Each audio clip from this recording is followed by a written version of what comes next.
सो राधे राधे सभी को and welcome back to our channel. तो ये वीडियो है पार्ट 3 राधा वल्लभ जी की सीरीज़ का। और ये वीडियो पूरी सिंहासन के रिलेटेड होने वाली है कि कैसे सिंहासन को बनाना है और कैसे डिज़ाइन बनाने हैं। तो वीडियो ध्यान से देखना। अगर कोई क्वेश्चन वगैरह हो आपके तो आप कमेंट्स कर देना, मैं रिप्लाई कर दूंगा। तो राधा वल्लभ जी का सिंहासन हम इस तरीके से बनाएंगे। तो ये सिंहासन बनाने के लिए सबसे पहले मैंने पेपर कट किए हैं उस आकार के, और इन्हीं पेपर की मदद से हम एक रेफरेंस ड्रॉ करेंगे कार्डबोर्ड के ऊपर। उस कार्डबोर्ड के ऊपर रेफरेंस ड्रॉ करने के बाद मैं उनको उसी शेप में कट करूँगा, क्योंकि इसी शेप के ऊपर हम दूसरा स्ट्रक्चर है जो वो बनाएंगे। तो स्ट्रक्चर बनाने के बाद मैं ये कार्डबोर्ड के छोटे छोटे पीसेस पेस्ट कर रहा हूँ यहाँ पे, और इनको मैं लेयर बाय लेयर चिपकाऊंगा ताकि एक अच्छी हाइट बन सके। जो कि मेरे एक फ्रेम की हाइट है उससे थोड़ा सा नीचे रखूँगा, ताकि जो ऊपर वाला हमने सिंहासन का पोर्शन बनाया था वो इसके ऊपर हम पेस्ट कर सकें।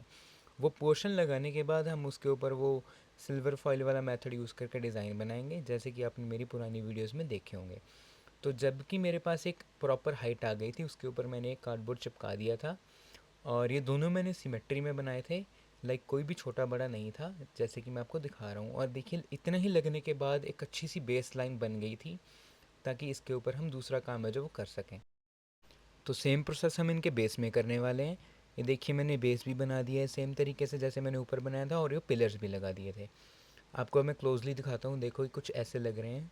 और इतना ही लगने के बाद पूरी डिटेल मतलब इनकी आने लगी है, पता लगने लगा था कि हाँ ये राधा वल्लभ जी लग रहे हैं। इतना होने के बाद ये देखिए इनकी छवि कितनी प्यारी लगने लगी थी। अब मैं एक चार्ट पेपर लूँगा, ये थोड़ा थिक है, और जो हमने सबसे पहले पेपर कट किया था उसी उसी के हिसाब से हम डिज़ाइन बनाने शुरू करेंगे। ये डिज़ाइन मैं दोनों तरफ बनाऊंगा और उसके बाद इनको कट कर लूँगा।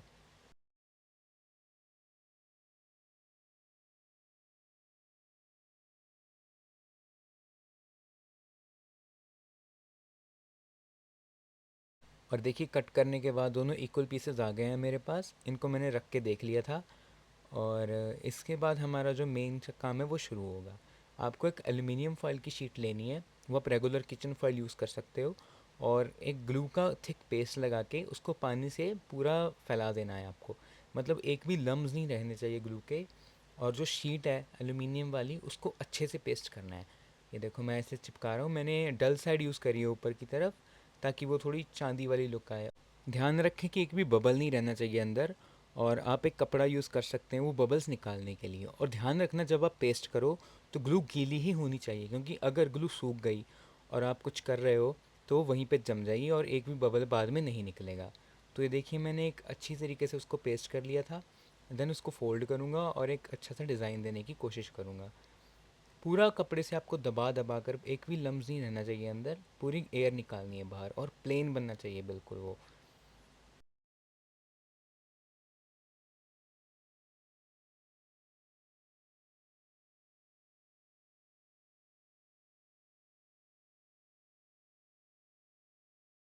तो अभी बारी है इसको डिज़ाइन देने की। मैं स्केल और पेंसिल यूज़ कर रहा हूँ, अगर आपके पास मंडाला टूल है तो आप वो भी यूज़ कर सकते हो। पेंसिल ध्यान रखना अगर आप यूज़ करो तो ज़्यादा शार्प नहीं होनी चाहिए, वरना एल्यूमिनियम फॉइल है जो फट जाएगी। और जब आप डिज़ाइन बनाओ तो ध्यान रखना कि जो ग्लू लगाई थी नीचे वो गीली ही होनी चाहिए, वरना सूख गई तो डिज़ाइन नहीं बनेगा। आपको डिज़ाइन बनाने के लिए पेंसिल पे एक प्रेशर दे के रखना पड़ेगा, क्योंकि अगर जेंटली यूज़ करोगे तो डिज़ाइन नहीं आएगा। सबसे पहले मैंने एक आउटलाइन बनाई थी, उसके बाद मैंने कुछ रेफरेंसेस ली थी इंटरनेट से जिसका कि मैंने डिज़ाइन बनाने में यूज़ किया था। और डिज़ाइन बनाने के लिए आप लाइंस का ध्यान रखना कि लाइन बिल्कुल सिमेट्री में होनी चाहिए, इक्वल डिस्टेंस पे होनी चाहिए। और लाइन बनाने के लिए आप स्केल यूज़ करो तो बेस्ट रहेगा। मैंने ओरिजिनल सिंहासन से भी थोड़ी रेफरेंस ली थी और थोड़ी थोड़ी मैंने एक्सप्लोर भी करी थी। तो तो यहाँ पे मैं डॉटिंग टूल यूज़ कर रहा हूँ, क्योंकि ये थोड़ा ज़्यादा इजी रहता है पेंसिल पेंसिल से। क्योंकि पेंसिल हमारी बार बार टूट जाती है और उसको शार्प करने की दिक्कत आती है। और ध्यान से करना है ये सब, क्योंकि ये पार्ट है जो इसी से आपके सिंहासन की लुक है जो बनेगी।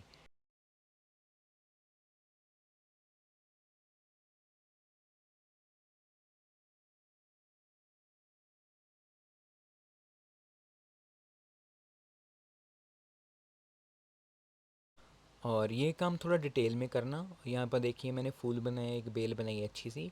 और इसको पूरे ध्यान से करना है, जितना टाइम दे के करोगे उतना ही ये ज़्यादा अच्छा बनेगा और एक अच्छी सी लुक आएगी प्यारी सी। ये देखिए वो बनाने के बाद मैं एक सेंटर में डिज़ाइन बना रहा हूँ, और बनने के बाद ये बिल्कुल ऐसा लगेगा जैसे चांदी का हो। तो इसी तरीके से मैंने पिलर्स, नीचे का बेस और ऊपर की एक स्ट्रिप बनाई थी। यहाँ पे मैं मंडाला टूल भी यूज़ कर रहा हूँ, ये भी हाईली रिकमेंडेड है। और देखिए मैंने सारी डिज़ाइन बनाने के बाद पेस्ट किए हैं। पेस्ट करने के लिए अच्छी सी ग्लू यूज़ करना आप, और ध्यान रखना कि नीचे एयर बबल्स ना रहें वरना वो उखड़ जाएगा। देखिए मैं पूरा हाथों से प्रेस करके लगा रहा हूँ। इसी तरीके से मैंने दोनों ये इक्वल बनाए थे, और ये देखिए दोनों लगने के बाद बहुत प्यारे लग रहे थे। देन इसकी ये लाइन छुपाने के लिए मैंने कॉस स्ट्रिप काटी थी, जिसको कि मैंने डिज़ाइन दिया था, इसको पेस्ट कर दिया था। देन ये दोनों पिलर्स हो गए, अच्छे तरीके से मैंने ये लगाए, और एक नीचे वाला बेस था जो वो लगाया।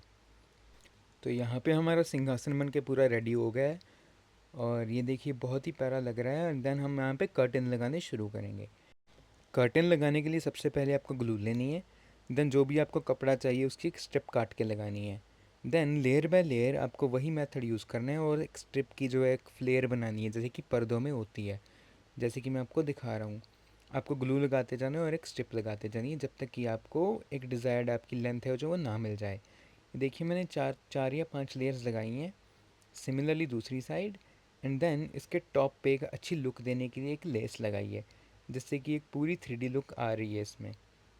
तो ऐसे ही आपको दोनों साइड पर लगानी है। और इस पार्ट में इतना ही। बाकी जो चीज़ें हैं जो श्री जी विराजेंगी और ऊपर का छत्र, वो हम इनके अगले पार्ट में ही बनाएंगे। तब तक के लिए राधे राधे। कमेंट्स में राधा वल्लभ लाल की जय लिखना मत भूलना, और चैनल अगर सब्सक्राइब नहीं किया है तो सब्सक्राइब कर लेना। राधा वल्लभ श्री हरिवंश।